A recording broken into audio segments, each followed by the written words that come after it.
Kannada cinema ಮಂಜು ಅವರು, ನಮ್ಮ ರಾಜೀವ್ ಅವರು, ಬಾಬು ಅವರು ಅವರ ನಿರ್ಮಾಣದ ಒಂದು ಈ ಚಿತ್ರ ಅದ್ಭುತವಾಗಿ ಯಶಸ್ವಿ ಆಗುತ್ತೆ. ನಾನು ಕೂಡ ಇವತ್ತು ಈ ಚಿತ್ರವನ್ನು ವೀಕ್ಷಣೆ ಮಾಡಿದ್ದೇನೆ. ತುಂಬಾ ಚೆನ್ನಾಗಿ ಇದೆ. ಕನ್ನಡ ಎಲ್ಲ ಪ್ರೇಕ್ಷಕರು ಈ ಒಂದು ಸಿನಿಮಾವನ್ನು ತಪ್ಪದೆ ನೋಡಬೇಕು ಅಂತ ನಾನು ಸಂದರ್ಭದಲ್ಲಿ ಇರ್ತೇನೆ. ಮತ್ತೆ ಅವರ ಎಲ್ಲ ನಮ್ಮ ಚಿತ್ರತಂಡಕ್ಕೆ ನಾನು ಈ ಸಂದರ್ಭದಲ್ಲಿ ಅಭಿನಂದನೆಯನ್ನ ಹೇಳ್ತೇನೆ. ಕನ್ನಡ ಚಿತ್ರ, ಅದು ವಿಶೇಷವಾಗಿ ಕಾಲೋನಿ ಚಿತ್ರ ಸಕ್ಸಸ್ ಆಗುತ್ತೆ ಅಂತ ನಾನು ನಂಬಿಕೆಯನ್ನು ವ್ಯಕ್ತಪಡಿಸ್ತೇನೆ. ಸರ್, ನೀವು ನೋಡಿದ್ದೀರಾ, ಇದರಲ್ಲಿ ನಿಮ್ಗೆ ಏನು ಅನಿಸ್ತು? ಅದ್ಭುತವಾದಂಥ ಅಭಿನಯ ಮತ್ತೆ ಡೈರೆಕ್ಷನ್ ಇರ್ಬೋದು, ಆಕ್ಟಿಂಗ್ ಇರ್ಬೋದು, ಅದ್ಭುತವಾಗಿದೆ.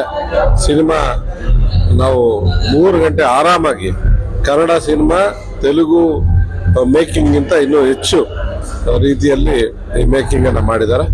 ಅದರಿಂದ ಅದ್ಭುತವಾಗಿ ಯಶಸ್ಸಾಗುತ್ತೆ ಅಂತ ನಾನು ಈ ಸಂದರ್ಭದಲ್ಲಿ ಹೇಳ್ತೀನಿ.